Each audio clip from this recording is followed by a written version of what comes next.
Avant de commencer l'histoire, faites-nous savoir d'où vous regardez en laissant un commentaire ci-dessous. Si vous appréciez cette vidéo, n'oubliez pas de liker et de vous abonner. Passez une excellente journée. Profitez de l'histoire, tout le monde. Manhattan, New York. Gala du Metropolitan Museum. Sophie Bennett tira sur la robe Armani empruntée pour la 3e fois en 5 minutes, priant pour que l'épingle de sûreté qui maintenait le dos en place ne cède pas. En tant que journaliste indépendante qui s'était frayé un chemin par la ruse dans le gala de charité le plus exclusif de Manhattan, elle savait qu'elle marchait sur une corde raide. Sa mission était simple, décrocher une interview exclusive avec l'une des élites de New York pour City Pulse Weekly. Ce qu'elle n'avait pas prévu, c'était de littéralement percuter l'homme le plus impitoyable d'Amérique. Faites attention, trancha une voix grave à travers les bavardages alimentés au champagne alors que Sophie trébuchait, renversant un verre de Dom Pérignon sur la chemise d'un blanc immaculé, elle leva les yeux et sentit son sang se glacer. Ethan Caldwell, héritier de l'empire financier Caldwell, connu pour son attitude glaciale et sa légendaire capacité à écraser ses concurrents en une seule réunion du conseil d'administration. À 34 ans, il était le célibataire le plus convoité selon Forbes et l'homme le plus intouchable de Manhattan. « Mon Dieu, je suis tellement désolé »,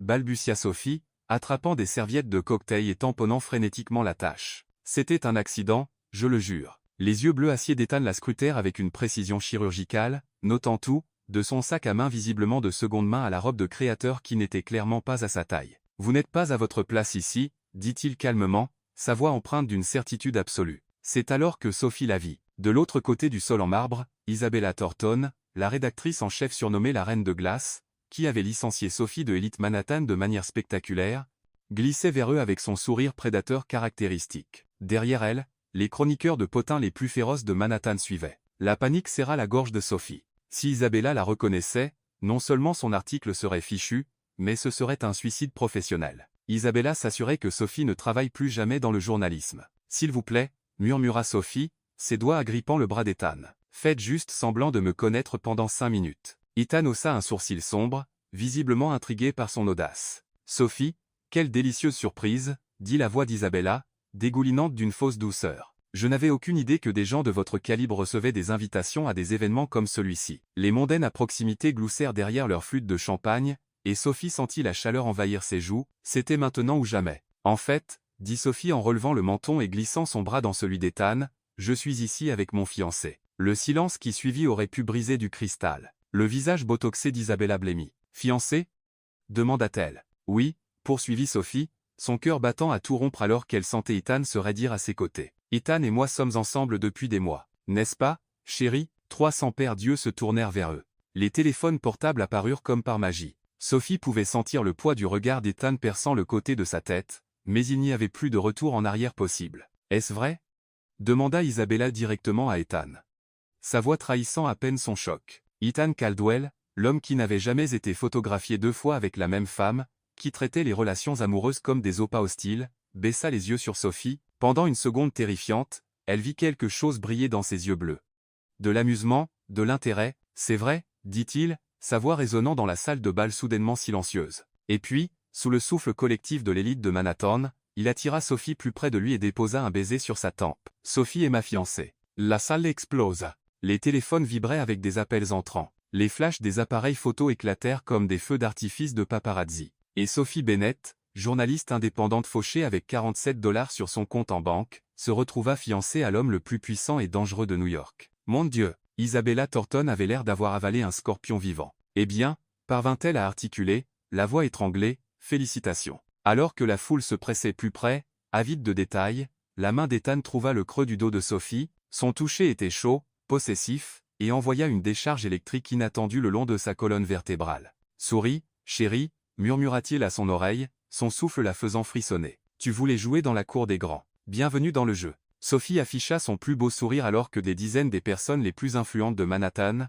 les entouraient de félicitations et d'une curiosité à peine dissimulée. Mais à l'intérieur, une pensée tournait en boucle dans son esprit comme un vautour.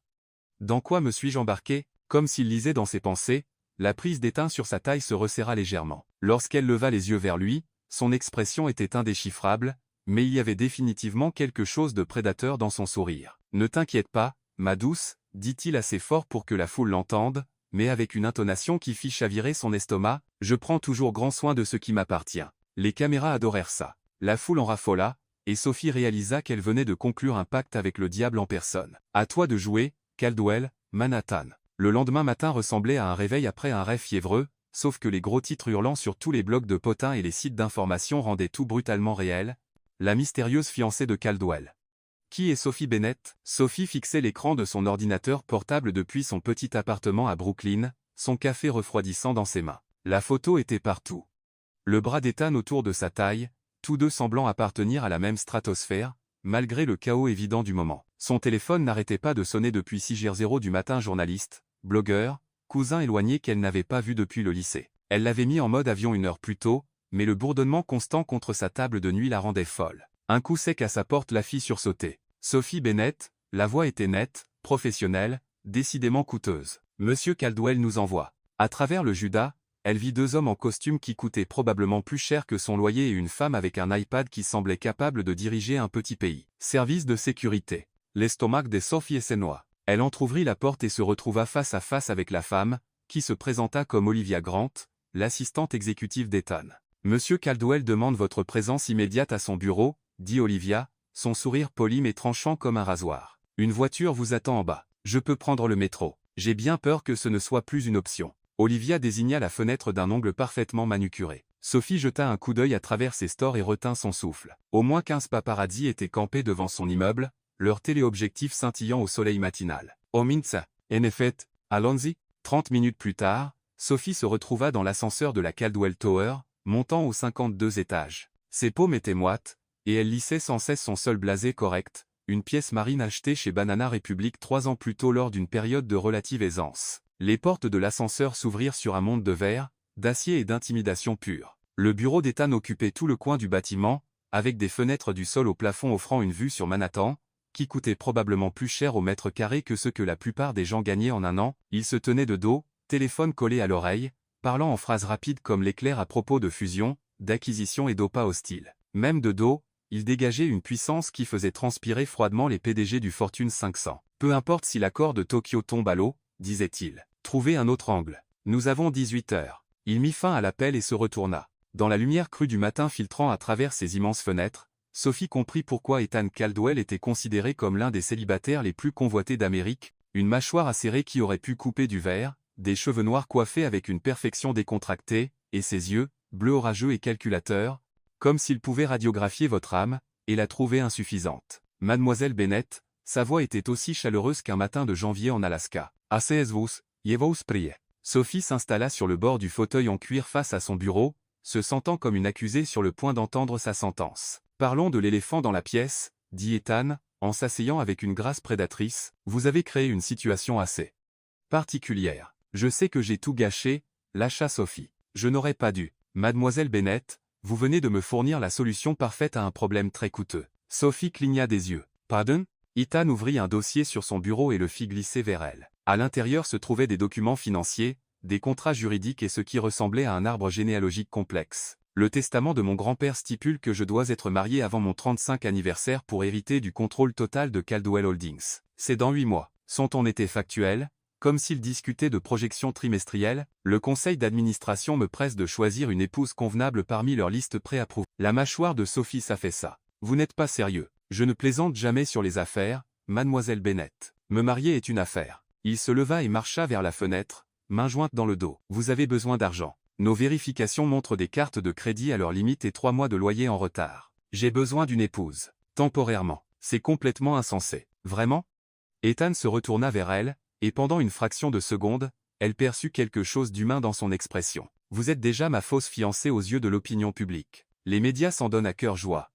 Le magnat au cœur froid tombant amoureux d'une journaliste audacieuse. Mes indices de popularité ont grimpé en flèche cette nuit. Sophie avait l'impression de s'enfoncer dans des sables mouvants. Vous me demandez de vous épouser pour de l'argent? Je vous propose un arrangement commercial. Ethan retourna à son bureau, et sortit un autre document. Un contrat de mariage de 12 mois. Vous jouez l'épouse dévouée, assistez aux fonctions sociales nécessaires et m'aider à sécuriser mon héritage. En retour, vous recevez 5 millions de dollars plus un budget de démarrage entièrement financé pour votre propre entreprise médiatique. Le chiffre frappa Sophie comme un coup physique. 5 millions de dollars. C'était plus d'argent qu'elle n'enverrait en 10 vies de travail indépendant. Mais nous sommes des étrangers complets, murmura-t-elle. Ce qui rend la chose parfaite. Pas d'émotions compliquées, pas d'attentes irréalistes, juste un arrangement commercial mutuellement bénéfique. Les yeux d'Ethan étaient d'un acier indéchiffrable. Bien que je doive vous prévenir, être Madame Caldwell ne sera pas une promenade dans Central Park, le nom Caldwell vient avec des obligations, des regards scrutateurs, des gens qui aimeraient rien de plus que de nous voir échouer.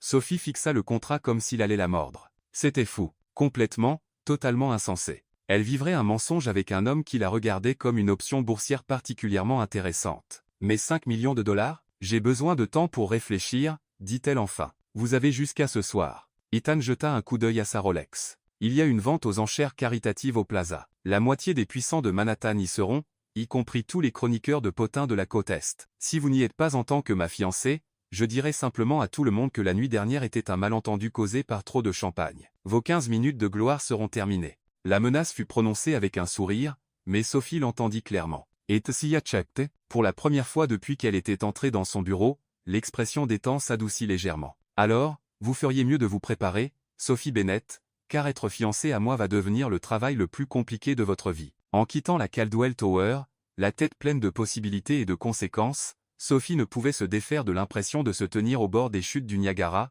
La question était, allait-elle sauter, ou laisserait-elle passer cette chance d'une vie complètement différente? 52 étages au-dessus d'elle, Ethan Caldwell observait sa petite silhouette disparaître dans la foule de Midtown Manhattan, une lueur qui aurait pu être de l'anticipation scintillant dans ses yeux bleus. Le jeu allait bel et bien commencer, et pour la première fois depuis des années, il n'était pas entièrement sûr de qui allait gagner. Hotel Plaza, Manhattan. Sophie se tenait devant un miroir en pied dans la suite de luxe qu'Ethan avait réservé pour elle, se reconnaissant à peine. La robe bleu nuit épousait ses courbes comme si elle avait été cousue directement sur son corps, le tissu si coûteux qu'il semblait avoir sa propre force gravitationnelle. Des coiffeurs et maquilleurs professionnels avaient transformé ses vagues habituellement désordonnées en un chignon élégant digne d'un tapis rouge, et son visage semblait tout droit sorti de la couverture de Vogue. Pas mal, Bennett, murmura-t-elle à son reflet, essayant de calmer les papillons qui faisaient des acrobaties aériennes dans son estomac. Un léger coup à la porte interrompit son discours d'encouragement. Elle ouvrit pour trouver Ethan dans un smoking parfaitement taillé qui coûtait probablement plus cher que ses frais de scolarité à l'université, ressemblant à une publicité pour Tom Ford. Pendant un instant, aucun des deux ne parla. « Tu es. » Ethan s'interrompit, une lueur scintillant dans ses yeux bleus orageux. « Approprié. » Sophie faillit rire. Seul Ethan Caldwell pouvait faire d'un compliment un rapport trimestriel. « Merci. Tu n'es pas mal non plus. » Elle attrapa son sac, également fourni par son assistante fée marraine, Olivia, et tenta d'ignorer comment son pouls s'accélérait lorsqu'il lui offrit son bras. « Avant de descendre, » dit Ethan, sa voix prenant ce ton professionnel qu'elle commençait à reconnaître, « nous devons établir quelques règles de base. » Des règles de base? Nous allons jouer devant certaines des personnes les plus observatrices de New York, des mondaines qui peuvent repérer un faux sac Birkin à 50 mètres, des manias des affaires qui ont bâti leurs empires en lisant les signaux des gens. Il ajusta ses boutons de manchette avec une aisance maîtrisée. Si nous voulons convaincre, nous devons être convaincants. Sophie sentit sa confiance vaciller. Et si elle me trompait? Tu ne te tromperas pas. La certitude d'Ethan était étrangement rassurante. Suis juste mon exemple. Reste près de moi. Et souviens-toi, nous sommes follement amoureux. La façon dont il dit follement amoureux, avec la même inflexion qu'il pourrait utiliser pour des projections trimestrielles, aurait dû être drôle. Au lieu de cela envoya un frisson inattendu le long de la colonne vertébrale de Sophie. D'autres conseils tirés du manuel des fausses relations? Ethan s'approcha plus près, assez près pour qu'elle puisse sentir son eau de colonne, quelque chose de coûteux et boisé qui lui donnait envie de se pencher vers lui. Quand je te touche, ne tressaille pas. Quand je te parle, regarde-moi comme si j'étais la personne la plus fascinante que tu aies jamais rencontrée. Et si quelqu'un pose des questions sur notre relation, laisse-moi deviner. Restez vague et romantique. Exactement. Son sourire était tranchant comme une lame, prêt à convaincre l'élite de Manhattan que le roi de glace était tombé amoureux. La salle de bal du Plaza était un pays des merveilles scintillant de lustres en cristal, d'orchidées fraîches et d'assez de diamants pour financer un petit pays. Sophie avait déjà assisté à des événements caritatifs, généralement en s'infiltrant par l'entrée de service, mais jamais en tant qu'invité. Jamais en tant que l'invité que tout le monde regardait. Et il regardait bel et bien. Les conversations s'interrompaient à leur entrée, les têtes se tournaient comme dans une danse chorégraphiée. Sophie pouvait pratiquement sentir le poids de 300 paires d'yeux analysant tout, de sa robe à sa posture en passant par la manière dont la main d'Ethan reposait de manière possessive sur le creux de son dos. « Respire » murmura Ethan à son oreille, son souffle chaud contre sa peau. « Tu t'en sors bien. J'ai l'impression d'être un animal de zoo. Bienvenue dans mon monde. » Il y avait quelque chose de presque compatissant dans sa voix. « Ça devient plus facile. Ethan, te voilà. » Une femme en Chanel de la tête aux pieds fondit sur eux comme un vautour parfaitement coiffé. Et ce doit être la fameuse Sophie. Eleanor Vanderbilt, dit Ethan avec aisance. Sophie, voici Eleanor. Elle siège au conseil d'administration de la moitié des organisations caritatives de Manhattan. Le sourire d'Eleanor était aussi acéré que ses bijoux. Quel plaisir de rencontrer enfin la femme qui a capturé le cœur de notre Ethan. Dites-moi, ma chère, comment vous êtes-vous rencontrés exactement? Sophie sentit la panique battre dans sa poitrine. Mais avant qu'elle ne puisse trébucher sur une réponse, le bras d'Ethan se resserra autour de sa taille. Sophie m'interviewa pour un article qu'elle écrivait, dit-il, sa voix prenant une chaleur qu'elle n'avait jamais entendue de lui. Elle m'a posé une question que personne ne m'avait jamais posée auparavant. Oh? Eleanor se pencha, avide de détails. Quelle était-elle? Ethan baissa les yeux sur Sophie, et pendant une seconde, le charme étudié de son expression se transforma en quelque chose qui semblait presque réel. Elle m'a demandé ce qui me rendait heureux. Les mots restèrent en suspens entre eux, et Sophie sentit quelque chose palpiter dans sa poitrine qui n'avait rien à voir avec la panique, la façon dont il la regardait, comme si elle comptait vraiment, comme si elle méritait qu'on la regarde. Comme c'est romantique, s'exclama Eleanor en frappant des mains. Et quelle a été votre réponse? Je lui ai dit que je n'y avais jamais vraiment pensé, dit Ethan, ses yeux toujours fixés sur ceux de Sophie, mais dernièrement, je commence à le découvrir. Le souffle de Sophie se bloqua. Elle savait que c'était une comédie, qu'il jouait simplement le rôle qu'ils avaient convenu, mais la sincérité dans sa voix fit vaciller ses genoux. Eh bien, n'êtes-vous pas adorables tous les deux? S'extasia Eleanor. Je dois vous présenter au Rockefeller.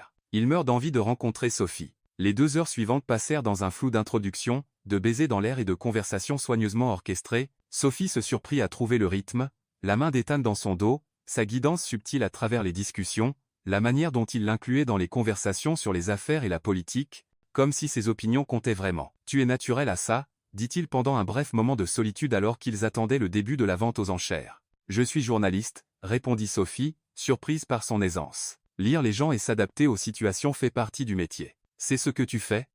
Me lire? La question l'a pris au dépourvu. Peut être. Es-tu un livre ouvert, monsieur Caldwell? Pas vraiment. Le sourire d'Ethan était énigmatique. Bien que j'ai le sentiment que tu pourrais être la première personne à vraiment essayer. Avant que Sophie ne puisse répondre, les lumières s'atténuèrent, et le commissaire-priseur monta sur scène. Ils trouvèrent leur place à une table près de l'avant, entourés de l'élite de Manhattan. Ethan enchérissait sur plusieurs articles une semaine dans les Hamptons, un dîner privé avec un chef célèbre, une collection de 20 millésimés toujours avec une confiance désinvolte. Comme si dépenser 50 $, était aussi banal qu'acheter un café. Tu dépenses toujours de l'argent comme ça? Murmura Sophie pendant une pause. C'est pour la charité, répondit Ethan. De plus, la moitié de ces gens sont mes partenaires commerciaux, il s'agit autant de maintenir des relations que de donner en retour. Tout est une affaire pour toi, n'est-ce pas? Ethan se tourna pour la regarder, quelque chose d'indéchiffrable passant sur son visage. Pas tout. La voix du commissaire-priseur résonna dans la salle de bal. Notre prochain article est une expérience véritablement unique. Une croisière privée en yacht en Méditerranée, offerte par Caldwell Holdings. Sophie vit la mâchoire d'Ethan se crisper presque imperceptiblement. Cela ne figurait pas au programme plus tôt. L'enchère commence à 100 $. Des mains se levèrent dans toute la salle. Sophie observa avec fascination alors que le prix grimpait. 200 €, 300 €, 400 $, 500 $, lança une voix depuis le fond de la salle. Sophie se tourna pour voir qui avait enchéri et sentit son sang se glacer. Isabella Thornton était assise à une table dans un coin, son sourire triomphant et vicieux. 600 $, lança la voix d'Ethan, tranchante comme une lame. Le sourire d'Isabella s'élargit. 700 $. Sophie pouvait sentir la tension émaner d'Ethan comme la chaleur d'un four. Ce n'était plus une question de charité. C'était la guerre. 1 million de $, dit Ethan, sa voix d'un calme mortel. Un souffle collectif s'éleva de la foule. Le visage d'Isabella pâlit, mais son sourire ne vacilla jamais. 2 millions de $, contre-attaqua-t-elle. Ethan commença à lever la main à nouveau, mais Sophie attrapa son poignet. Le contact envoya une décharge électrique dans son bras, mais elle l'ignora. Ne fais pas ça, murmura-t-elle. Il tapate. Elle essaie de m'humilier devant des gens qui savent déjà que je suis plus riche qu'elle, siffla Ethan. Tu as déjà fait tes preuves. Laisse-la la voir. Ethan la fixa pendant un long moment, ses yeux bleus scrutant son visage. Puis, incroyablement, il baissa la main. Adjugé à Madame Thornton pour 2 millions de $, annonça le commissaire-priseur. Autour de leur table, les murmures commencèrent. Sophie retint son souffle, attendant la colère d'Ethan, sa déception face à son intervention. Au lieu de cela, il se pencha plus près, ses lèvres effleurant son oreille. Stratégie intéressante, mademoiselle Bennett. Les bonnes affaires, c'est savoir quand ne pas s'engager, murmura-t-elle en retour, sa peau frissonnant de sa proximité. Et tu penses qu'Isabella Thornton ne vaut pas la peine d'être engagée? Sophie se tourna pour croiser son regard, surprise par la proximité de son visage. Je pense qu'elle vient de dépenser 2 millions de dollars pour un voyage en yacht parce qu'elle voulait t'atteindre, ce qui signifie que tu as déjà gagné. Ethan la fixa un moment de plus. Puis rejeta la tête en arrière et rit un rire véritable, authentique, qui transforma tout son visage. Plusieurs têtes se tournèrent au son, comme si entendre Ethan Caldwell rire était un événement digne d'intérêt. « Tu sais quoi, Sophie Bennett ?» dit-il, ses yeux pétillants de quelque chose qui ressemblait dangereusement à de l'admiration. « Je pense que je vais apprécier d'être marié avec toi. » Alors que la vente aux enchères continuait autour d'eux, Sophie tenta d'ignorer la façon dont son cœur s'était mis à battre plus vite à ces mots. Tout cela était de la comédie, se rappela-t-elle. Un arrangement commercial. Alors pourquoi le regard dans les yeux d'Ethan lui donnait-il l'impression que, juste peut être, une partie de tout cela commençait à sembler réel? Le jeu devenait de plus en plus compliqué à chaque minute. Penthouse Caldwell. Upper East Side. Le lendemain matin de la vente aux enchères au Plaza, Sophie se réveilla dans un lit qui coûtait plus cher que son salaire annuel. Des draps en coton égyptien, un matelas qui semblait être un nuage, et une vue sur Central Park, qui lui donnait l'impression de vivre dans un film. Pendant quelques secondes bénies, elle oublia où elle était et comment elle y était arrivée. Puis la réalité revint comme une douche froide. Elle était dans le penthouse d'Ethan Caldwell, dans la chambre d'amis, parce qu'après la vente aux enchères, lorsque les paparazzi les avaient suivis dans 3 restaurants différents, Ethan avait pris la décision exécutive qu'elle devait séjourner dans un endroit avec une véritable sécurité. Olivia avait emballé tout son appartement 2 valises entières et l'avait déménagé pendant qu'ils étaient encore à dîner. C'est temporaire, avait assuré Ethan alors que son portier portait ses maigres possessions vers l'ascenseur, juste jusqu'à ce que l'attention des médias s'apaise. C'était il y a 3 jours. L'attention des médias n'avait fait qu'empirer. Sophie, en pyjama de soie, une autre acquisition d'Olivia, se dirigea vers les immenses fenêtres et regarda la rue en bas. Comme prévu, des photographes étaient postés de l'autre côté de l'immeuble comme une petite armée, leurs téléobjectifs braqués sur les fenêtres. « Ils sont là depuis 5h du matin »,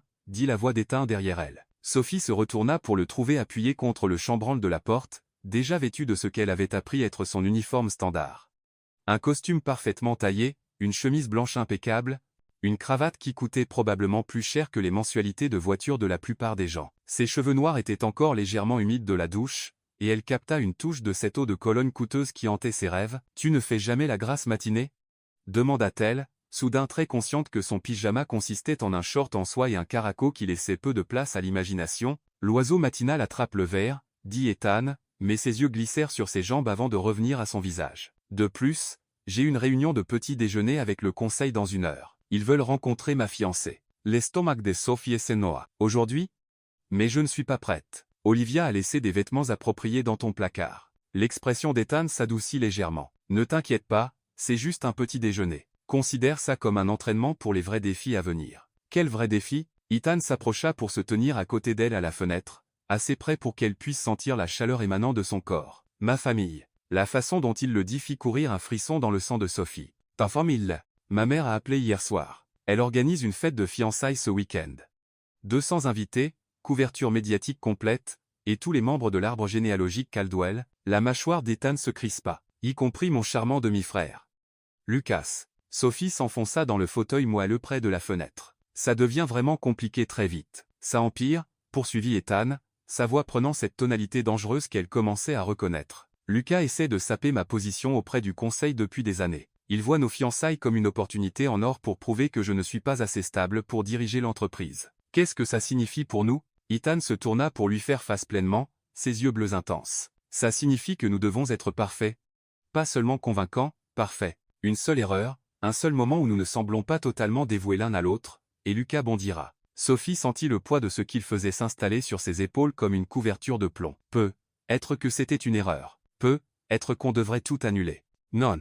La voix d'Ethan était tranchante, définitive. Nous sommes allés trop loin pour reculer maintenant. Il s'approcha plus près, s'accroupissant pour être à son niveau. De si près, Sophie pouvait voir des éclats de verre dans ses yeux bleus, compter ses cils ridiculement longs. « Sophie, il faut que tu comprennes quelque chose. Ce n'est plus seulement une question d'argent. Si Lucas parvient à me discréditer, Caldwell Holdings sera démantelé. 20 000 employés perdront leur emploi. Les fonds de pension disparaîtront. Des communautés entières qui dépendent de nos usines seront dévastées. » La sincérité dans sa voix, la véritable préoccupation pour des gens qu'elle n'avait même jamais rencontrés, prit Sophie au dépourvu. Ce n'était pas l'homme d'affaires froid et calculateur qu'elle avait rencontré au départ. C'était quelqu'un qui se souciait réellement des conséquences de ses actes. « D'accord, » dit-elle doucement. « Alors, qu'est-ce qu'on fait ?» Le soulagement d'Ethan était palpable. « On leur donne une histoire d'amour qu'ils n'oublieront jamais. » 2 heures plus tard, Sophie se retrouva dans la salle à manger privée du bâtiment de Caldwell Holdings, face à 12 des personnes les plus intimidantes qu'elle ait jamais rencontrées. Les membres du conseil d'administration semblaient tous sortis du même moule, costumes coûteux, yeux calculateurs, et sourires qui ne touchaient jamais vraiment leur visage. Sophie, ma chère, Margaret Caldwell, la mère d'Ethan, glissa vers elle avec la grâce d'une femme qui n'avait jamais eu à se presser nulle part dans sa vie. Elle était belle d'une manière intemporelle que seul l'argent sérieux pouvait acheter, cheveux argentés parfaitement coiffés, peau impeccable, et bijoux qui pourraient probablement financer le budget de défense d'une petite nation. Madame Caldwell, dit Sophie en lui tendant la main. C'est un plaisir de vous rencontrer enfin. Margaret ignora la poignée de main et attira Sophie dans une étreinte de baisers dans l'air qui sentait le Chanel Neuderé 5, et le jugement. Appelez-moi Margaret, je vous en prie. Nous allons bientôt être de la famille, après tout. La façon dont elle dit, famille donnait l'impression d'une condamnation à perpétuité. Margaret, ne monopolisez pas la future mariée, lança une voix suave de l'autre côté de la pièce. Sophie se tourna pour voir un homme qui ressemblait à un jumeau maléfique d'Ethan.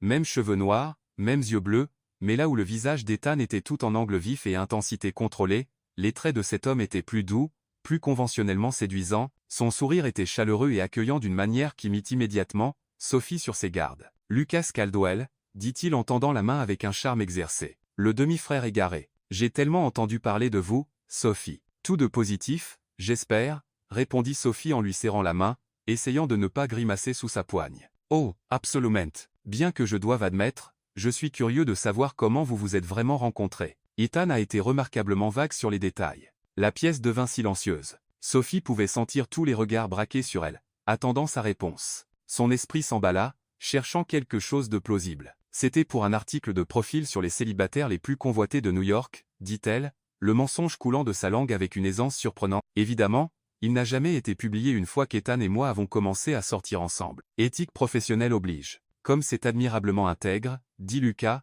mais ses yeux restaient calculateurs. Et pour quelle publication était-ce? City Pulse Weekly, répondit Sophie sans hésiter. Bien que, comme je l'ai dit, l'article a été abandonné une fois que notre relation personnelle s'est développée. La main d'Ethan pressa légèrement son dos de l'approbation, espérait-elle, pas de la panique. Eh bien, peu importe comment tout a commencé, intervint Margaret avec un sourire qui pourrait couper du verre, nous sommes simplement ravis qu'Ethan ait enfin trouvé quelqu'un de spécial. Dites-moi, Sophie, que pensez-vous des enfants? Sophie faillit s'étouffer avec son mimosa. Des enfants? Eh bien, naturellement, nous espérons tous des petits-enfants un jour. La lignée Caldwell doit se perpétuer, après tout. Mère, la voix d'Ethan contenait un avertissement, mais Margaret le balaya d'un geste. Oh, ne sois pas si prude, chérie. C'est une question parfaitement raisonnable. Elle se tourna vers Sophie avec une concentration laser. Vous voulez des enfants, n'est-ce pas, ma chère? Sophie avait l'impression d'être interrogée par l'assassin le plus poli du monde. Eh bien, Ethan et moi n'avons pas vraiment discuté. Nous voulons d'abord profiter d'être mariés, interrompit Ethan avec aisance, son bras glissant autour de la taille de Sophie dans un geste qui semblait à la fois possessif et protecteur. Il y a tout le temps pour planifier une famille plus tard. Bien sûr, acquiesça Margaret, mais Sophie capta le regard acéré qu'elle échangea avec Lucas. Bien qu'à ton âge, Ethan, on ne veut pas attendre trop longtemps. Le petit déjeuner se poursuivit dans la même veine. Des questions pointues déguisées en conversation amicale, des tentatives subtiles de faire trébucher Sophie, et une tension sous-jacente, qui lui donnait l'impression de marcher dans un champ de mine en talons hauts. Lorsqu'ils s'échappèrent enfin, Sophie avait mal à la tête, et ses joues lui faisaient mal à force de maintenir son faux sourire. Ça s'est bien passé, dit Ethan alors qu'ils entraient dans son ascenseur privé. Sophie le fixa, incrédule. Bien?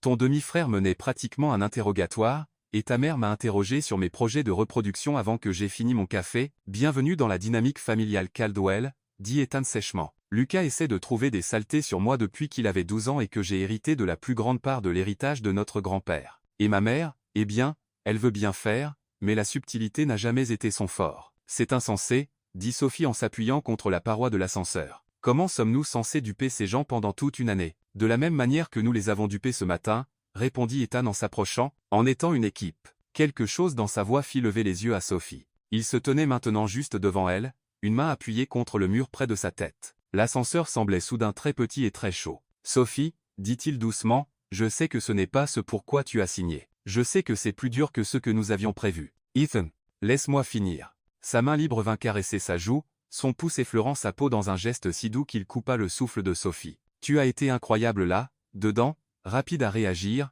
gracieuse sous pression, et tu ne les as pas laissés t'intimider. Je n'aurais pas pu demander une meilleure partenaire pour ça. Le mot partenaire resta suspendu entre eux, chargé de significations qu'aucun des deux n'était prêt à reconnaître. Sophie pouvait sentir la chaleur de sa paume contre son visage, voir la manière dont ses yeux s'étaient assombris en la regardant. Ce n'est que le début, murmura-t-elle. Je sais. Son pouce traça sa lèvre inférieure, et le cœur de Sophie se mit à battre à toute vitesse. Mais si nous allons le faire, nous devons être à fond. Pas de demi-mesure, pas de retenue. Que veux-tu dire? Les yeux d'Ethan scrutèrent son visage, et pendant un instant, Sophie pensa qu'il allait l'embrasser. L'air entrecrépitait d'électricité, et elle se surprit à se pencher légèrement vers lui, attirée par une force invisible. Puis l'ascenseur tinta, et le moment se brisa. Ethan recula, son masque professionnel reprenant sa place comme une armure. Je dis que nous devons nous entraîner. Beaucoup. Si nous voulons convaincre ma famille que nous sommes follement amoureux, nous devons être à l'aise l'un avec l'autre. Physiquement à l'aise. Les joues de Sophie s'enflammèrent. Physiquement à l'aise, tenir la main, des contacts occasionnels, le genre d'intimité que les couples prennent pour acquis. La voix d'Ethan était factuelle, mais Sophie remarqua une légère rougeur sur son cou. Nous ne pouvons pas nous permettre de sembler maladroits ou mal à l'aise ensemble. D'accord, s'entraîner, Sophie redressa les épaules, essayant de retrouver son calme. Ça a du sens. Il y a autre chose, dit Ethan alors que les portes de l'ascenseur s'ouvraient sur son étage, la fête de fiançailles. Ma mère veut annoncer la date du mariage. L'estomac de Sophie et Noah. Quelle date de mariage? Nous n'avons pas fixé de date de mariage. Maintenant. Si, le 15 juin, dans 3 mois. 3 mois? La voix de Sophie sortit comme un couinement. Mais c'est si tôt. C'est ce que ma mère attend. Fiançailles rapides, mariage rapide, petits-enfants rapides. Le sourire d'Ethan était sombre. Ne t'inquiète pas, nous trouverons un moyen de retarder les choses après la fête. Peut être une urgence familiale ou un conflit d'agenda avec ta famille. Sophie hocha la tête, essayant de tout assimiler. 3 mois. Ils avaient 3 mois pour organiser le mariage du siècle, duper l'élite de Manhattan, et en quelque sorte éviter de tomber dans cette attirance dangereuse qui continuait de crépiter entre Oh et Sophie, dit Ethan alors qu'il marchait vers la porte de son Penthouse, tu devrais probablement appeler ta famille. Leur faire savoir qu'ils seront invités à un mariage Caldwell. Ma mère voudra les rencontrer avant la fête de fiançailles. Les 5 de Sophie c'est glace. Ma famille. Tes parents, frères et sœurs, tous ceux que tu veux inclure dans le cortège nuptial. Ethan sortit ses clés, totalement inconscient de la panique de Sophie. Ne t'inquiète pas pour les frais. Nous les ferons venir en première classe, nous les logerons au plaza. Rien que le meilleur pour mes futurs beaux-parents. Sophie resta figée dans le couloir, regardant Ethan déverrouiller sa porte. Sa famille. Il voulait rencontrer sa famille. Comment était-elle censée expliquer que sa famille se composait de son père alcoolique qui avait disparu quand elle avait 6 ans, de sa mère morte d'un cancer il y a 3 ans, et absolument personne d'autre au monde qui pourrait attester qu'elle était digne d'épouser Ethan Caldwell? Sophie, ça va? Ethan se retourna vers elle, une inquiétude plissant son front. Oui, parvint-elle à articuler, forçant un sourire, je traite juste tout ça. C'est beaucoup, je sais. Son expression salucite. Mais nous y arriverons, ensemble. En entrant dans le Penthouse, Sophie tenta d'ignorer la manière dont son cœur bondit au mot ensemble. Elle avait des problèmes plus graves que son attirance croissante pour son faux fiancé. Elle devait trouver comment inventer une famille digne du nom Caldwell, survivre à une fête de fiançailles qui serait couverte par tous les magazines de potins d'Amérique, et en quelque sorte garder sa véritable identité cachée de gens qui pouvaient se permettre d'embaucher des détectives privés.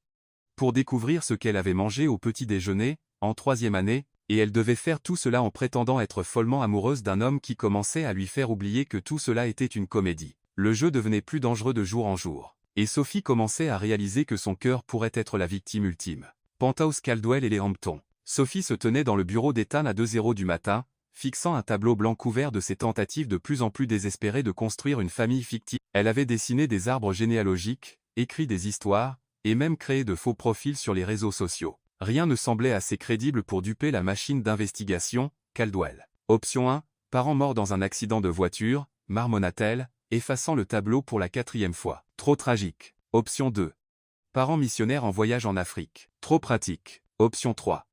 Je suis orpheline, élevée par ma grand-mère récemment décédée. Trop Oliver Twist. Parler toute seule est généralement le premier signe d'une dépression nerveuse. Sophie se retourna pour trouver Ethan debout dans l'embrasure de la porte, les cheveux ébouriffés par le sommeil, ne portant rien d'autre qu'un pantalon de pyjama bas sur les hanches. Elle s'efforça de ne pas remarquer la manière dont la lumière du couloir projetait des ombres sur son torse. « Je ne t'ai pas réveillé, j'espère » demanda-t-elle, soudain consciente qu'elle portait un de ses t-shirts de Harvard par-dessus son short. Après 3 jours de vie commune, ils étaient tombés dans une routine étrangement domestique qui semblait bien trop confortable. Je n'arrivais pas à dormir de toute façon. Ethan s'approcha pour examiner son tableau, se tenant assez près pour qu'elle puisse sentir son savon et quelque chose d'uniquement lui. Planification familiale à 2h du matin. C'est du dévouement, plutôt du désespoir. Sophie s'enfonça dans le fauteuil en cuir de son bureau, soudain épuisée. Ethan, je ne peux pas faire ça. Je ne peux pas inventer une famille entière et espérer duper des gens qui ont probablement des capacités de vérification dignes du FBI. Ethan l'étudia pendant un long moment, quelque chose changeant dans son expression. Sophie, où est ta vraie famille? La question resta en suspens comme une arme chargée. Sophie redoutait ce moment depuis leur conversation dans l'ascenseur, sachant que la vérité devrait tôt ou tard sortir. Ma mère est morte il y a 3 ans. Les mots sortirent plats, sans émotion. Elle avait appris que c'était la seule façon de les dire sans s'effondrer. Mon père, il est parti quand j'avais 6 ans. Je n'ai plus de nouvelles de lui depuis. Le visage d'Ethan resta immobile. Je suis désolé. Ce n'est pas ta faute. Sophie parvint à esquisser un faible sourire. Juste un mauvais tirage au loto des parents. Pas de frères et sœurs, pas de famille élargie qui me reconnaît. Ça fait longtemps que je suis seul. Le silence s'étira entre eux, lourd d'implications. Enfin, Ethan se dirigea vers le chariot à boissons dans le coin et versa 2 verres de whisky, en tendant un à Sophie. Donc, nous avons un problème, dit-il en s'installant dans le fauteuil en face d'elle. Nous avons plusieurs problèmes. Sophie prit une gorgée de whisky et sentit qu'il brûlait une partie de son anxiété. Ta famille s'attend à rencontrer ma famille. Ta mère veut probablement organiser des activités familiales communes, et Lucas va certainement enquêter sur tous ceux que je prétends être de ma famille, alors, ne lui donnons pas de fausses personnes à enquêter. La voix d'Ethan prit cette tonalité calculatrice qu'elle reconnaissait de ses appels professionnels. Donnons-lui de vraies personnes. Sophie cligna des yeux. De quoi parles-tu, ma famille? Ethan posa son verre, et se pencha en avant. Et si ta famille était morte dans cet accident de voiture, mais que tu avais été élevé par la meilleure amie de ta mère? Et si cette femme te considérait comme sa fille, et que sa famille devenait ta famille? Ethan, je ne peux pas demander à des étrangers de prétendre être mes parents. Pas des étrangers. Le sourire d'Ethan était tranchant, triomphant. Ma tante Clara et mon oncle Henry, la jeune sœur de ma mère et son mari. Ils vivent à Boston. Ils n'ont jamais aimé la politique familiale Caldwell, et ils me doivent une faveur depuis que je les ai aidés à sauver leur restaurant il y a 5 ans. Sophie le fixa. Tu veux que tes propres parents prétendent être les miens? Réfléchis. Clara n'a rien à voir avec ma mère. Elle est chaleureuse, authentique, totalement insensible à l'argent. Elle a épousé un professeur d'anglais de lycée, pour l'amour du ciel. C'est exactement le genre de personne qui accueillerait une adolescente orpheline et l'aimerait comme sa propre fille. Mais quand ils rencontreront ta mère, elle ne reconnaîtra pas sa propre sœur? Le sourire d'Ethan était presque diabolique. Clara et ma mère ne se sont pas parlé depuis 12 ans. Elles ont eu une énorme dispute à propos du 3e mariage de ma mère. Clara refuse d'assister aux événements familiaux Caldwell, et ma mère fait comme si Clara n'existait pas. Sophie sentit une lueur d'espoir. Donc, elle ne serait jamais dans la même pièce? Pas à moins que nous l'organisions spécifiquement, ce que nous ne ferons pas. Ethan attrapa déjà son téléphone. Clara a 2 enfants, mes cousins Noah et Mia. Noah est avocat à Boston. Mia est enseignante dans le Vermont. Ce sont de bonnes personnes, Sophie. Ils feront ça pour nous. Pourquoi aideraient-ils? Ils ne me connaissent même pas. L'expression d'Ethan s'adoucit. Parce que je le leur demande. Parce que malgré tout, la famille compte pour Clara. Et parce qu'une fois qu'elle t'aura rencontré, elle va t'aimer. La certitude dans sa voix serra la poitrine de Sophie. Ethan, tu ne peux pas simplement engager tes proches dans une énorme tromperie. Regarde-moi faire. Ethan composait déjà le numéro. Clara. Oui, je sais qu'il est tard. J'ai besoin d'une faveur. On est grossé. Sophie écouta avec fascination alors qu'Ethan expliquait la situation à sa tante, sa voix prenant une chaleur qu'elle n'avait jamais entendue auparavant. C'était une facette différente de lui, moins contrôlée, plus humaine. Elle pouvait entendre le rire d'une femme à travers le téléphone, suivi de questions rapides. « Elle veut te parler », dit Ethan en lui tendant le téléphone. Sophie le prit avec des mains tremblantes. « Bonjour, Sophie, ma chérie. » La voix était chaleureuse avec un léger accent de Boston. « Ethan m'a tout raconté de votre situation. Quel gâchis ces vautours de Caldwell ont fait des choses, Madame Sullivan, je ne peux pas vous demander de. Clara. Et tu ne demandes rien. Je me porte volontaire. Ma sœur Margaret est une sorcière prétentieuse depuis qu'elle a épousé l'argent, et tout ce qui l'irrite me convient parfaitement. » Le rire de Clara était contagieux. De plus, Ethan dit que tu le rends heureux. Ça manque cruellement dans sa vie ces derniers temps. Sophie jeta un coup d'œil à Ethan, qui faisait semblant d'étudier son whisky mais écoutait clairement chaque mot. Yeah. Non, chérie, je me fiche que ce soit vrai, faux, ou quelque part entre les deux. Ce garçon est tendu comme une montre suisse depuis qu'il a repris cette entreprise. Si tu peux le faire rire comme il vient de le faire, alors je suis team Sophie à fond. Pas de discussion. Henri et moi viendrons pour la fête de fiançailles. Nous apporterons des albums photos, des histoires embarrassantes sur ton enfance, et assez d'affection sincère pour duper n'importe qui. Noah et Mia prévoient déjà de venir aussi. Ils n'ont pas vu Ethan depuis des mois. Sophie sentit des larmes piquer ses yeux. Pourquoi feriez-vous cela pour une étrangère? Parce que tu n'es pas une étrangère. Tu es de la famille maintenant. La voix de Clara était douce mais ferme. Et nous prenons soin de la famille, quoi qu'il arrive. Après avoir raccroché, Sophie resta assise dans un silence stupéfait. Ethan remplit son verre de whisky sans qu'elle ait à demander. « C'est Clara » dit-il doucement. Elle n'a jamais rencontré un égaré qu'elle n'adopterait pas. « Ethan, je ne sais pas comment te remercier. Ne me remercie pas encore. Tu n'as pas rencontré Noah et Mia. » Le sourire d'Ethan était désabusé. « Noah va t'interroger comme un grand frère protecteur. Et Mia va vouloir planifier tout ton mariage jusqu'à la couleur des serviettes. Ils vont vraiment faire ça. Prétendre que je suis de leur famille. Ils ne prétendent pas, Sophie. Ce n'est pas comme ça que fonctionne Clara. » Ethan croisa son regard à travers le bureau. « Une fois qu'elle t'a adopté, c'est permanent. Même après la fin de notre mariage, tu recevras des invitations à Noël et des cartes d'anniversaire pour la vie. » Cette pensée aurait dû être réconfortante, mais au lieu de cela, elle fit mal à la poitrine de Sophie d'une manière qu'elle ne pouvait pas nommer. Que se passera-t-il quand ils découvriront la vérité? Quand notre mariage se terminera et qu'ils réaliseront que tout était faux? Ethan resta silencieux un long moment. « Je ne sais pas, admit-il. Je n'ai jamais menti à Clara auparavant. Elle a une façon de voir à travers les gens qui est déconcertante. Peut-être devrions-nous lui dire la vérité. » Non. La voix de Sophie était ferme. Moins de gens savent que c'est faux, mieux c'est. Lucas a des espions partout, et même Clara pourrait laisser échapper quelque chose par accident. Ethan hocha la tête, mais le doute la rongeait. Ils entraînaient des innocents dans leur tromperie, des gens qui semblaient sincèrement gentils. Cela semblait mal d'une manière que tromper les associés d'affaires d'Ethan ne faisait pas. « Il y a autre chose, » dit Ethan, l'attirant de ses pensées. « Ma mère a appelé pendant que tu essayais de créer des parents fictifs. Elle veut que nous passions le week-end dans la maison familiale des Hampton. Un moment de rapprochement avant la fête de fiançailles. L'estomac de Sophie et c'est Noah. Ce week-end? Mais c'est dans 2 jours. Je sais. Elle a invité Lucas et sa femme, Chloé, plus quelques amis de la famille. Ce sera intense. » Définition d'intense? Le sourire d'Ethan était sombre. Imagine être enfermé dans un magnifique manoir pendant 3 jours avec des gens qui te souriaient tout en complotant ta destruction. Et ai-je mentionné que ma mère s'attend à ce que nous partagions une chambre? Sophie s'étouffa avec son whisky. Partager une chambre? Nous sommes fiancés, Sophie. Cela semblerait suspect si nous demandions des chambres séparées. Les joues d'Ethan étaient légèrement rouges, mais sa voix restait stable. Ne t'inquiète pas, je dormirai sur le canapé ou quelque chose comme ça. Nous devons juste maintenir les apparences. D'accord. Les apparences. Sophie tenta d'ignorer la manière dont son pouls s'accélérait à l'idée de partager un espace avec Ethan pendant tout un week-end. À quoi d'autre dois-je m'attendre? Des tournois de tennis où la vraie compétition est l'escrime verbale. Des dîners où chaque conversation est un chant de mine. Et le jeu préféré de ma mère. Mettre les gens dans des situations conçues pour les faire craquer sous la pression, ça a l'air charmant.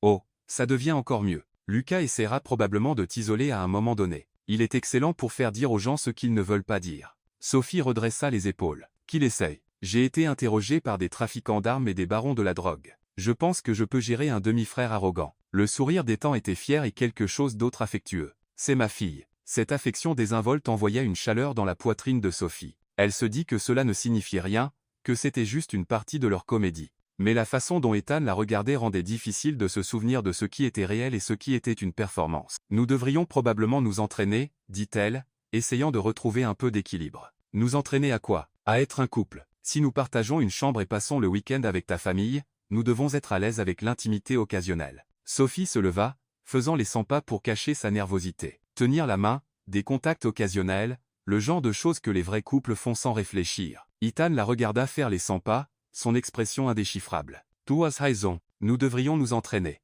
Quelque chose dans sa voix fit arrêter Sophie et le regarder. Il s'était levé aussi et s'approchait d'elle avec cette grâce prédatrice qui faisait chavirer son estomac. « Sophie, dit-il doucement, s'arrêtant à quelques centimètres d'elle. Si nous allons faire ça, tu dois me faire confiance. Enes-tu capable? » Elle hocha la tête, ne faisant pas confiance à sa voix. « Bien. » Ethan tendit la main et glissa une mèche de cheveux derrière son oreille, le geste si doux qu'il coupa le souffle de Sophie. « Quand nous serons entourés d'autres personnes, je vais te toucher. Rien d'inapproprié, mais intime. La façon dont un homme touche la femme qu'il aime. » Le cœur de Sophie battait si fort qu'elle était sûre qu'il pouvait l'entendre. « D'accord. Et je vais te regarder comme si tu étais la personne la plus importante dans la pièce, parce que pour vendre ça, tu dois l'être. » Son pouce traça sa pommette, et Sophie dut résister à l'envie de se pencher dans le contact. « Peux-tu gérer ça? Je suis plus résistante que j'en ai l'air, murmura-t-elle. « Je sais que tu l'es. » Le sourire d'Ethan était doux, presque tendre. « C'est une des choses que je... » Il s'arrêta net, reculant brusquement. « Nous devrions dormir un peu.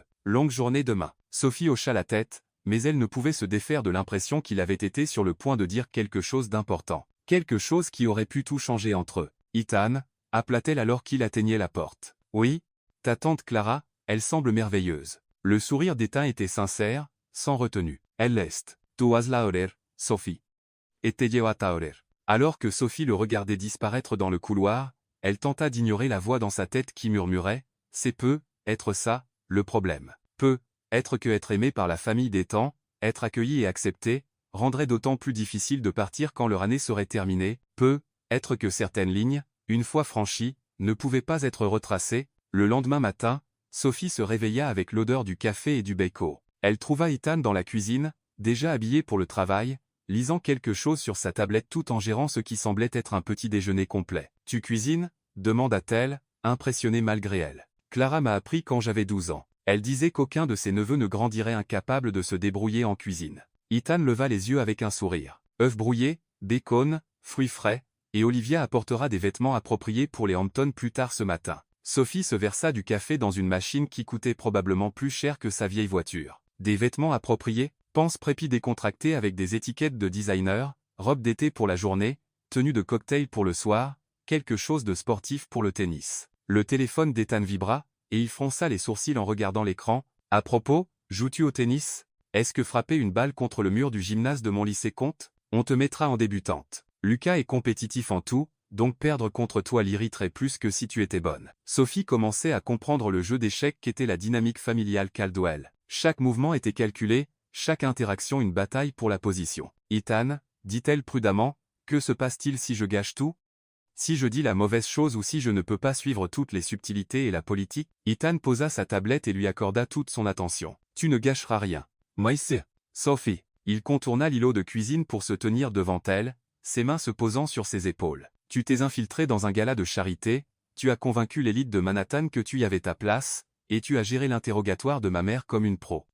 Tu ne vas pas tout gâcher. » Sa confiance en elle était à la fois rassurante et terrifiante. Sophie s'était débrouillée seule si longtemps que le fait que quelqu'un croie en elle semblait étrange, merveilleux et effrayant à la fois. De plus, poursuivit Ethan avec un sourire malicieux, si quelqu'un te cause des ennuis, souviens-toi que tu as des informations qui pourraient tout les détruire. Quelles informations? Tu connais leurs plus grands secrets. Les yeux d'Ethan pétillaient de malice. Que le grand Ethan Caldwell est capable de tomber amoureux. Le souffle de Sophie se bloqua. Pendant un instant, la cuisine devint silencieuse, sauf pour le bourdonnement lointain de la circulation en bas. Ethan la regardait comme si elle était quelque chose de précieux, quelque chose qui valait la peine d'être protégé, et Sophie dut se rappeler que c'était juste de l'entraînement, juste lui entrant dans son personnage, mais lorsqu'il se pencha et déposa un doux baiser sur son front, cela semblait tout sauf faux. « Finis ton petit déjeuner, dit-il doucement. Nous avons un week-end à survivre. » Alors que Sophie le regardait rassembler ses affaires pour le travail, elle ne pouvait se défaire de l'impression que survivre pourrait être le moindre de ses problèmes, parce que quelque part entre les fausses fiançailles et l'intimité pratiquée, elle commençait à oublier pourquoi tomber amoureuse d'Ethan Caldwell était une si mauvaise idée. Et à en juger par la façon dont il l'avait regardée tout à l'heure, elle n'était pas la seule à être confuse sur ce qui était réel et ce qui faisait partie du jeu. Le week-end dans les Hamptons allait être dangereux d'une manière qui n'avait rien à voir avec les manigances de Lucas Caldwell. Sophie espérait juste être assez forte pour se souvenir que lorsque tout cela serait fini, elle devrait s'éloigner de la meilleure chose qui lui soit jamais arrivée. Même si cela avait commencé par le mensonge le plus élaboré qu'elle ait jamais raconté. Domaine Caldwell, Hamptons. Le domaine familial Caldwell dans les Hamptons ressemblait à quelque chose tout droit sorti de Gatsby le Magnifique.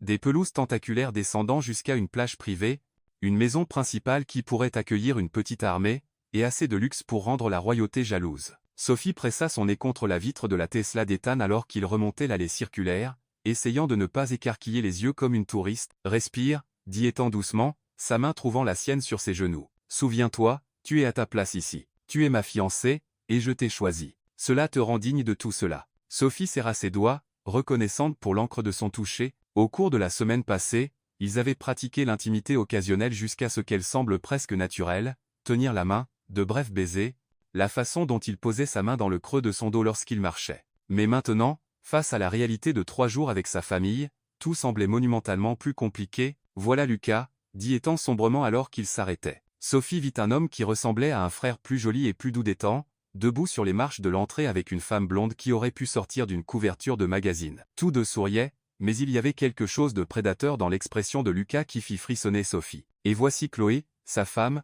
poursuivit Ethan. Ancienne Miss Connecticut, épouse trophée actuelle, et absolument redoutable quand il s'agit de guerre sociale. « Soupa » D'autres avertissements joyeux avant qu'on entre là, dedans. Ethan se tourna pour lui faire face pleinement, ses yeux bleus sérieux. Sophie, quoi qu'il arrive ce week-end, quoi qu'ils disent ou fassent pour essayer de t'atteindre, souviens-toi que nous sommes une équipe. Toi et moi contre eux. Toujours. L'intensité dans sa voix fit bondir le cœur de Sophie. Toujours. Toujours, répéta Ethan, et puis il se pencha à travers la console centrale pour déposer un doux baiser sur ses lèvres. C'était censé être pour le spectacle, elle le savait, au cas où quelqu'un regarderait depuis les fenêtres. Mais lorsque la main d'Ethan caressa sa joue et qu'il approfondit légèrement le baiser, Sophie oublia tout de leur public. Quand ils se séparèrent, ils respiraient tous deux un peu plus fort. Pour la chance, dit Ethan doucement, mais ses yeux étaient sombres de quelque chose qui n'avait rien à voir avec la chance. D'accord, la chance. Sophie parvint à répondre, essayant d'ignorer la manière dont ses lèvres picotaient encore. Ils furent accueillis à la porte par Margaret Caldwell,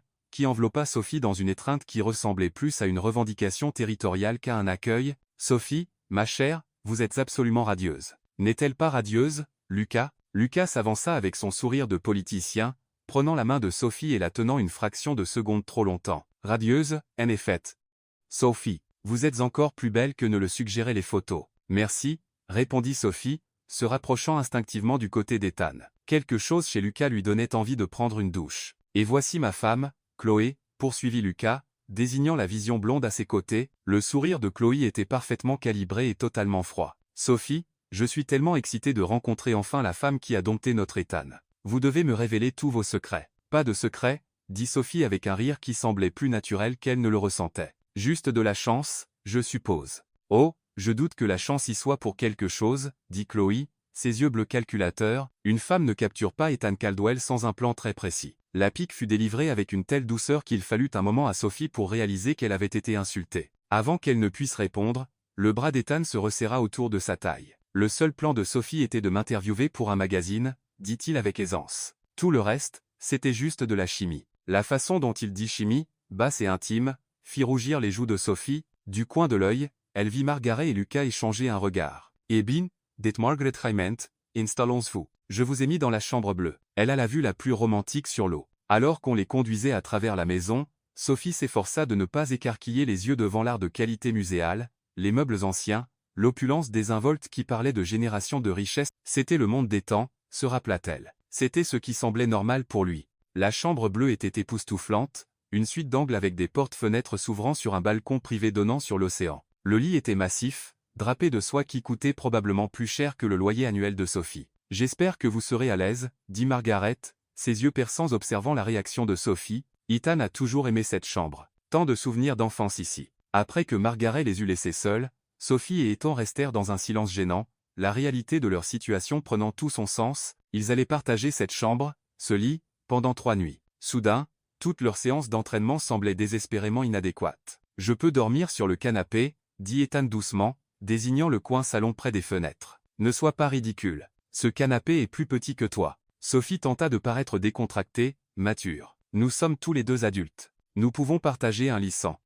Je veux dire, ce n'est que dormir, non, juste dormir. Mais la façon dont Ethan la regardait fit penser à Sophie que dormir serait la dernière chose à laquelle ils penseraient tous les deux. Un coup à la porte les sauva d'une gêne supplémentaire. Olivia Grant se tenait dans le couloir avec les sacs de week-end de Sophie et une pile de housses à vêtements. Vos tenues pour l'après-midi, mademoiselle Bennett, dit Olivia avec son efficacité habituelle. Madame Caldwell a prévu un tournoi de tennis suivi de cocktails sur la terrasse. Les vêtements de tennis de Monsieur Caldwell sont déjà dans le placard. Après le départ d'Olivia, Sophie ouvrit la première housse pour révéler une robe de tennis qui coûtait probablement plus cher que sa voiture. Tout ce qu'Olivia avait choisi était parfait, élégant, coûteux, et exactement ce que porterait la fiancée d'Ethan Caldwell. Je devrais me changer, dit Sophie, attrapant la tenue de tennis et se dirigeant vers la salle de bain. Sophie, la voix d'Ethan l'arrêta à la porte. Tu n'as pas à être nerveuse. Tu es magnifique dans tout. Le compliment, délivré si simplement et sincèrement, serra la poitrine de Sophie. Ethan, je le pense.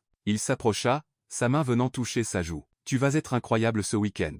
Sois juste toi-même. Et si moi-même ne suffit pas? Le sourire d'Ethan était doux, sincère. Alors il ne te mérite pas. 20 minutes plus tard, Sophie se retrouva sur le court de tennis, raquette en main, face à Chloé Caldwell dans ce qui était censé être un match amical. Ethan était en équipe avec Lucas de l'autre côté du filet, et Margaret était assise à l'ombre, tenant le score et fournissant des commentaires. Quelle belle journée pour le tennis, dit Chloé alors qu'elle s'échauffait.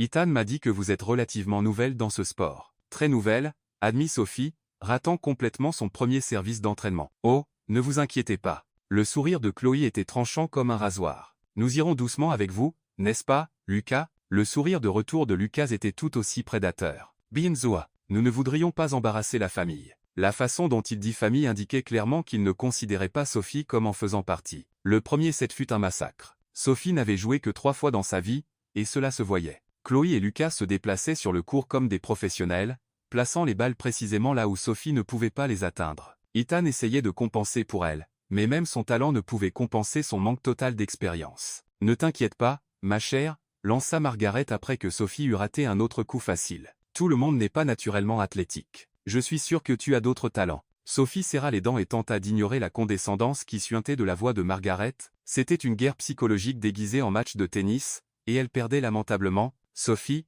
dit Ethan doucement pendant une pause entre les jeux. Ignore-les. Ils essaient de te déstabiliser. Eh bien, ça fonctionne.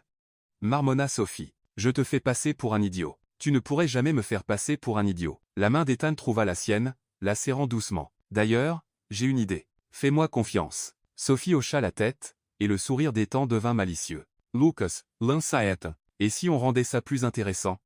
Un petit pari sur le second set. Les yeux de Lucas s'illuminèrent d'un feu compétitif. Qu'as-tu en tête? Si Sophie et moi gagnons, tu fais don de 50 $0 à son association caritative préférée. Si toi et Chloé gagnez, Ethan marqua une pause comme s'il réfléchissait, je donnerai 100 $0 à la vôtre. Sophie fixa Ethan. Choqué, il leur donnait des codes de 2 contre 1, ce qui signifiait essentiellement qu'il prévoyait de perdre 100 $0 pour la faire se sentir mieux. Ethan, tu n'es pas obligé de. Marché conclu, interrompit Lucas, son sourire triomphant. Ça devrait être amusant. Ce qui se passa ensuite fut comme assister à une masterclass en manipulation psychologique. Ethan ne se mit pas soudainement à mieux jouer. Au contraire, il commença à jouer plus mal, ratant des coups qu'il avait facilement réussis dans le premier set, frappant des balles dans le filet, créant des opportunités pour que Sophie paraisse meilleure en comparaison. Mais plus encore, il se mit à l'encourager bruyamment, avec enthousiasme, avec une véritable fierté dans la voix à chaque fois qu'elle parvenait à renvoyer un coup. « C'est ma championne !» cria-t-il lorsque Sophie réussit à frapper un coup gagnant le long de la ligne. « Avez-vous vu ce placement parfait ?» Son enthousiasme était contagieux. Sophie se surprit à se détendre, à rire lorsqu'elle ratait des coups au lieu de s'énerver. Et quelque chose de magique se produisit. Elle commença à mieux jouer, pas bien, mais mieux. « Allez, Sophie !» lança Ethan alors qu'elle se préparait à servir pour le point de match. « Montre-leur ce que tu as. » Sophie prit une profonde inspiration, lança la balle en l'air, et parvint à frapper son premier as de la journée. La balle passa si vite devant Chloé qu'elle ne bougea même pas. Le silence qui suivit fut assourdissant. « Eh bien, dit enfin Margaret, la voix tendue, quelle surprise inattendue. » Lucas avait l'air d'avoir avalé quelque chose d'acide. « Coupe de chance. De la chance. » Ethan sauta par-dessus le filet et souleva Sophie dans ses bras, la faisant tournoyer alors qu'elle riait, à bout de souffle. C'était de la pure compétence. Ma fiancée, mesdames et messieurs, pleine de surprise. Quand il la reposa, ses mains s'attardèrent sur sa taille, ses yeux brillant d'une lueur qui ressemblait dangereusement à de la fierté, de l'affection et quelque chose d'autre qui fit battre le cœur de Sophie à tout rompre. « Je n'arrive pas à croire qu'on ait gagné, » murmura-t-elle. « Moi, si, dit Ethan doucement. Tout est incroyable, Sophie Bennett. Ne laisse personne te dire le contraire. » Le moment s'étira entre eux, chargé d'électricité, jusqu'à ce que la voix de Margaret tranche l'air comme un couteau. Comme c'est charmant. Un couple si compétitif. Son sourire était pur venin. Je pense qu'il est temps de rentrer pour les cocktails, ne trouves-tu pas? Je meurs d'envie d'en savoir plus sur la famille de Sophie. Alors qu'il retournait vers la maison, Chloé se mit à marcher au pas avec Sophie. C'était toute une performance, dit-elle à voix basse, de sorte que seule Sophie pouvait l'entendre. Je ne suis pas sûre de comprendre ce que vous voulez dire. Oh, je pense que si. Le sourire de Chloé était doux comme du poison. La question est, joues-tu pour nous ou pour lui? Avant que Sophie ne puisse répondre, Chloé s'éloigna, laissant Sophie avec un frisson qui n'avait rien à voir avec la brise océane. Les cocktails sur la terrasse furent un champ de mines d'insultes subtiles et de questions pièges. Margaret interrogea Sophie sur sa famille fictive avec la ténacité d'un procureur, tandis que Lucas faisait des commentaires pointus sur les chercheuses d'or et les femmes qui ciblaient les hommes riches. C'est tellement rafraîchissant de rencontrer quelqu'un d'aussi peu raffiné, dit Chloé avec un rire qui ressemblait à du verre brisé. La plupart des femmes de notre cercle sont tellement artificielles, ne trouves-tu pas, Margaret? Oh, absolument. Il y a quelque chose à dire sur l'authenticité. La pause de Margaret avant le mot en faisait une insulte. Sophie sentit sa patience commencer à s'effilocher. Ces gens étaient des experts pour porter des coups qu'on ne pouvait pas dénoncer directement, et elle en avait assez d'être leur cible d'entraînement. Je pense que l'authenticité est sous-évaluée en général, dit Sophie calmement. Il est si facile de se cacher derrière l'argent et le statut et d'oublier qui on est vraiment au fond. Le silence qui suivit fut glacial. Comme c'est philosophique, dit Lucas avec un sourire mince. Et que dirais-tu que tu es au fond, Sophie? Sophie sentit Ethan se tendre à côté d'elle. Mais elle n'avait pas besoin de sa protection. Pas pour ça. Quelqu'un qui sait faire la différence entre être riche et être sans valeur, dit-elle avec un sourire doux qui égalait celui de Chloé plus tôt. Le hoquet de Margaret fut audible. Le visage de Lucas vira au rouge, et Ethan faisait de gros efforts pour ne pas rire. Eh bien, dit Margaret, la voix glaciale, je pense qu'il est être temps de se préparer pour le dîner. Alors qu'ils s'échappaient dans leur chambre, Ethan vibrait pratiquement de rire contenu. As-tu vu le visage de Lucas? Murmura-t-il dès que la porte se referma derrière eux. J'ai cru qu'il allait s'enflammer spontanément. Je n'aurais probablement pas dû dire ça, dit Sophie, mais elle souriait aussi. Ta mère avait l'air de vouloir me faire expulser. C'était parfait. Absolument parfait. Les mains d'Ethan vinrent encadrer son visage, ses pouces effleurant ses pommettes. Tu as été magnifique là, bas. L'admiration dans sa voix, la façon dont il la regardait comme si elle avait décroché la lune, coupa le souffle de Sophie. Ils étaient très proches, plus proches qu'il ne le fallait, et l'air entre eux était chargé d'électricité. Ethan, murmura-t-elle, incertaine de ce qu'elle demandait. Je sais, dit-il doucement. Je le ressens aussi. Pendant un instant, Sophie pensa qu'il allait l'embrasser, vraiment l'embrasser, pas pour le spectacle ou l'entraînement ou pour une autre raison que parce qu'ils le voulaient tous les deux. Le désir était écrit sur tout son visage, faisant écho à celui qui grandissait dans sa poitrine, puis Ethan recula, passant une main dans ses cheveux. Nous devrions nous préparer pour le dîner, dit-il, la voix rauque. Ma mère aura prévu quelque chose de spectaculaire conçu pour te mettre mal à l'aise. Sophie hocha la tête, essayant d'ignorer la déception qui la traversa. D'accord,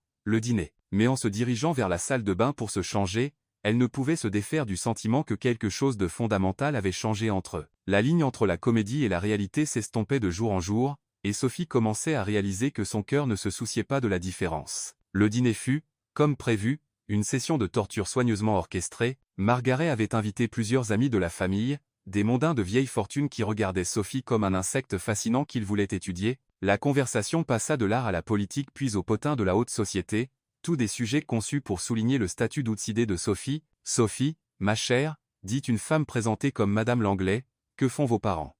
Ethan est resté plutôt vague sur votre passé familial. Sophie sentit la main d'Ethan trouver la sienne sous la table, serrant de manière rassurante. Ma mère est décédée il y a quelques années, dit-elle doucement. Elle était infirmière. Mon père.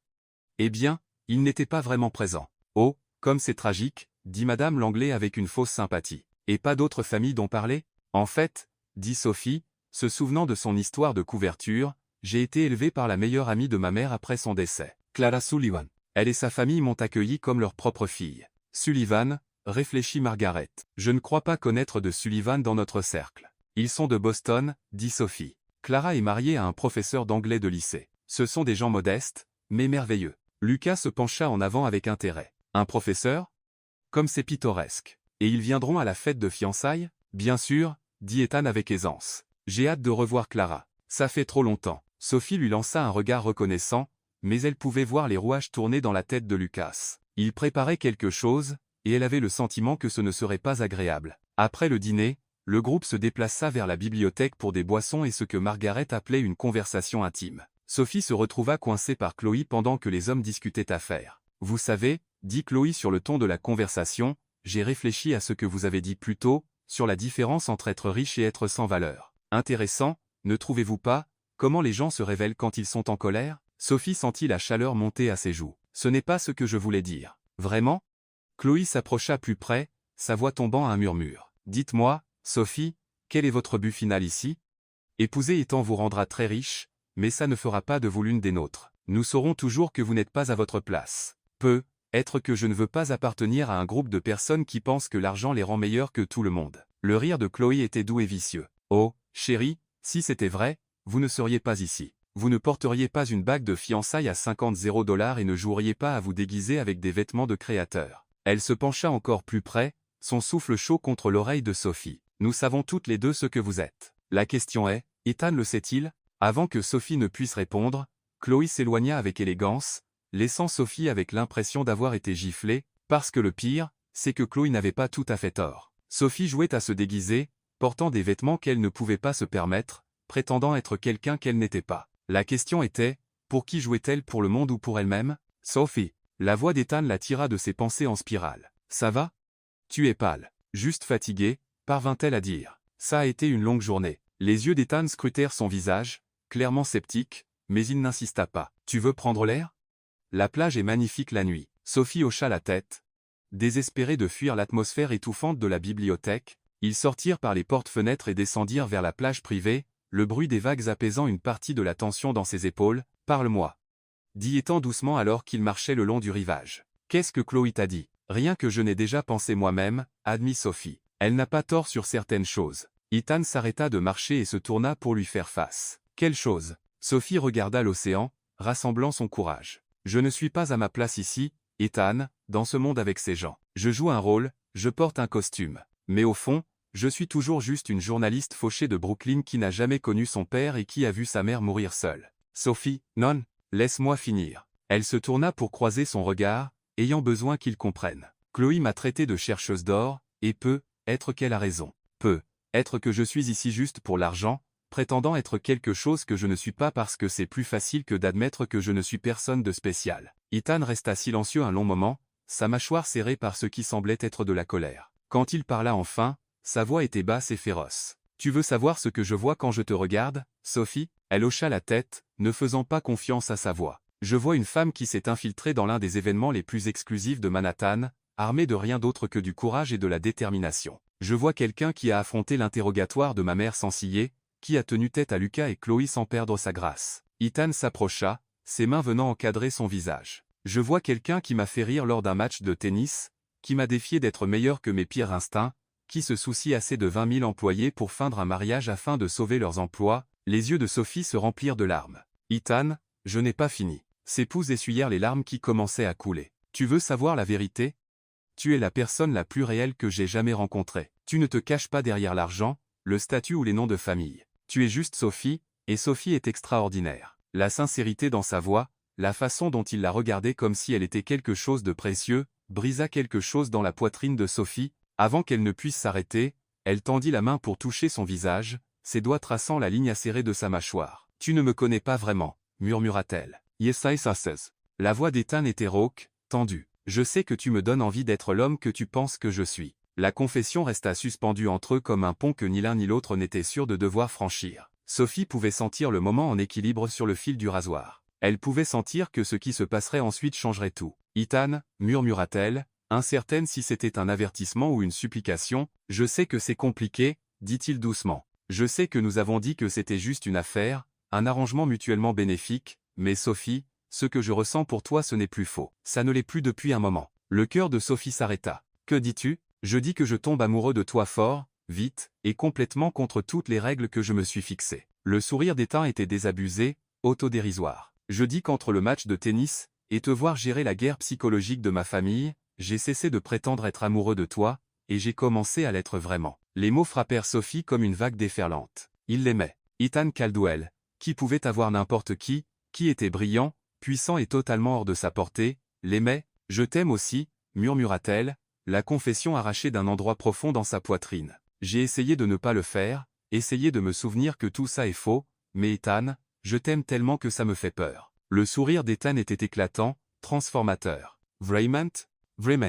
Sophie rit à travers ses larmes. Que Dieu me vienne en aide, mais vraiment. Et puis il l'embrassa, ses mains s'en mêlant dans ses cheveux alors qu'il l'attirait plus près. Ce n'était pas comme leur baiser d'entraînement ou leur démonstration publique d'affection. C'était désespéré, réel, et rempli de mois de désirs refoulés. Sophie fondit en lui, ses bras s'enroulant autour de son cou alors qu'elle l'embrassait en retour avec tout ce qu'elle avait. Il avait le goût du whisky et de la possibilité, comme un foyer et une aventure à la fois. Quand ils se séparèrent enfin, ils respiraient tous deux fort. Alors, dit Ethan, son front reposant contre le sien, où cela nous mène-t-il? Le rire de Sophie était tremblant mais sincère. Je n'en ai aucune idée. Ce n'était pas dans le plan. Les meilleures choses ne le sont jamais. Le sourire d'Ethan était doux, émerveillé. Sophie, je veux que ce soit réel. Pas seulement pour les prochains mois, mais vraiment réel. Pour toujours. Le cœur de Sophie s'envola et s'écrasa en même temps. Parce que, autant qu'elle voulait dire oui, autant qu'elle voulait croire aux contes de fées et aux fins heureuses, elle savait qu'ils avaient encore d'énormes obstacles à surmonter. Ta famille ne m'acceptera jamais,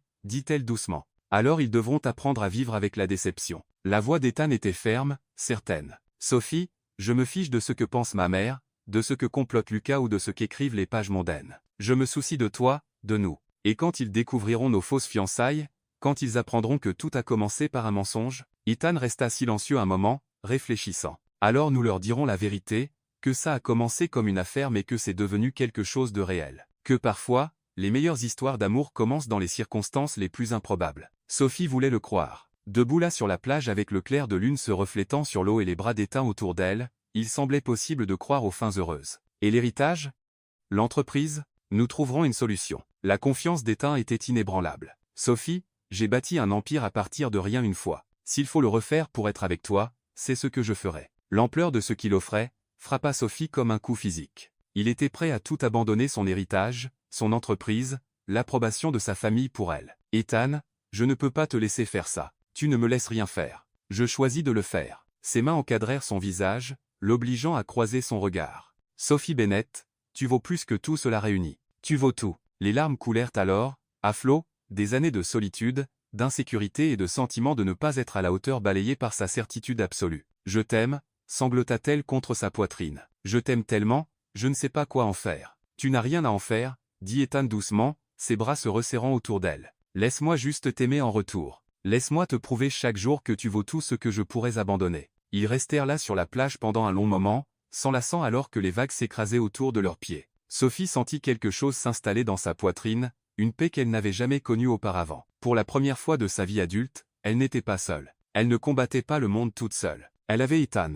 Et peut-être, s'ils étaient très chanceux et très courageux, cela suffirait à surmonter tout le reste. En retournant vers la maison, les doigts entrelacés, Sophie aperçut une silhouette qui les observait depuis une des fenêtres à l'étage. Lucas Caldwell se tenait en silhouette contre la lumière, son expression indéchiffrable à cette distance. « Il nous a vus » murmura-t-elle. La mâchoire d'Ethan se crispa, mais sa prise sur sa main ne vacilla jamais. « Qu'ils regardent. Qu'ils regardent tous. J'en ai fini de cacher ce que je ressens pour toi. » Mais alors qu'ils entraient dans la maison et se dirigeaient vers leur chambre, Sophie ne pouvait se défaire du sentiment que Lucas avait vu plus que deux personnes amoureuses. Elle avait le pressentiment troublant qu'il avait vu une opportunité. Et connaissant Lucas Caldwell, cela ne pouvait être bon pour personne. Pourtant, alors que les bras d'Ethan l'enlaçaient dans l'intimité de leur chambre, alors qu'il murmurait des promesses et des mots doux contre ses cheveux, Sophie décida de s'inquiéter de Lucas demain. Ce soir, elle voulait juste s'accrocher à ce sentiment, la connaissance écrasante, terrifiante, merveilleuse qu'elle était aimée complètement et sans réserve. Demain,